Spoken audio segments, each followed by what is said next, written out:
कांग्रेस नेता राहुल गांधी पर मध्य प्रदेश में एफआईआर हो सकती है। दरअसल राहुल गांधी ने पिछले दिनों बीजेपी और आरएसएस को लेकर जो बयान दिया था, उसके बाद अब सियासी बवाल मध्य प्रदेश में बहुत तेज हो गया है। मध्य प्रदेश के गृह मंत्री नरोत्तम मिश्रा ने कहा है कि राहुल गांधी इच्छाधारी हिंदू हैं। वे सुविधा के अनुसार टोपी पहनते हैं और टीका लगाते हैं, धार्मिक पर्यटन पर जाते हैं और धार्मिक पर्यटन पर जाने के बाद इस तरह की बातें करते हैं। आरएसएस पर की गई टिप्पणी पीड़ादायी है, ये गृह मंत्री नरोत्तम मिश्रा का कहना है। एफआईआर के लिए कानूनी विशेषज्ञों से राय ली जा रही है। क्या है, राहुल गांधी इच्छाधारी हिंदू है? सुविधा से ये टोपी और टीका लगाते हैं, धार्मिक पर्यटन पर जाते हैं और धार्मिक पर्यटन में जाने के बाद में ये इस तरह की बात करते हैं। अभी तक मैं मानता था कि बालपन है, लेकिन जब संघ के बारे में इन्होंने ऐसा बोला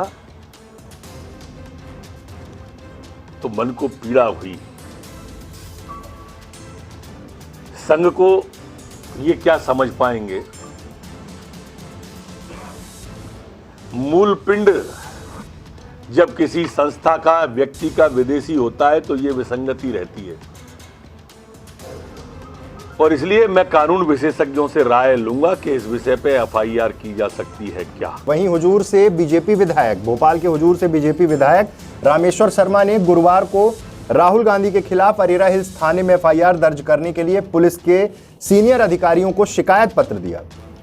शर्मा ने कहा कि हिंदुस्तान की जनता हिंदू देवी देवताओं का अपमान बर्दाश्त नहीं करेगी। राहुल गांधी को देश से माफी मांगना चाहिए।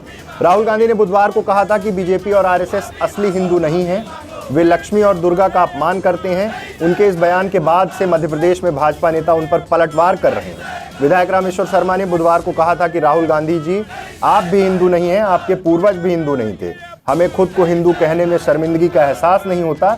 जब नेहरू प्रधानमंत्री थे तभी देश का विभाजन हुआ था, हजारों हिंदुओं की मौतें हुई थी। आपको तो शुक्रगुजार होना चाहिए कि आरएसएस अस्तित्व में आया।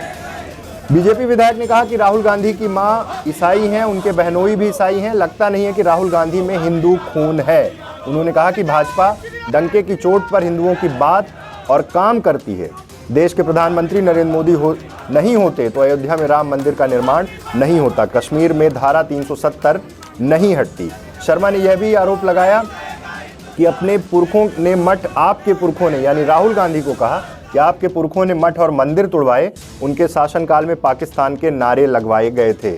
अब देखना यह होगा कि शिकायत के बाद क्या राहुल गांधी के ऊपर मध्य प्रदेश में एफआईआर दर्ज होती है या नहीं। लेकिन फिलहाल बीजेपी के नेता, मध्य प्रदेश भाजपा के नेता राहुल गांधी पर आक्रामक हो गए हैं।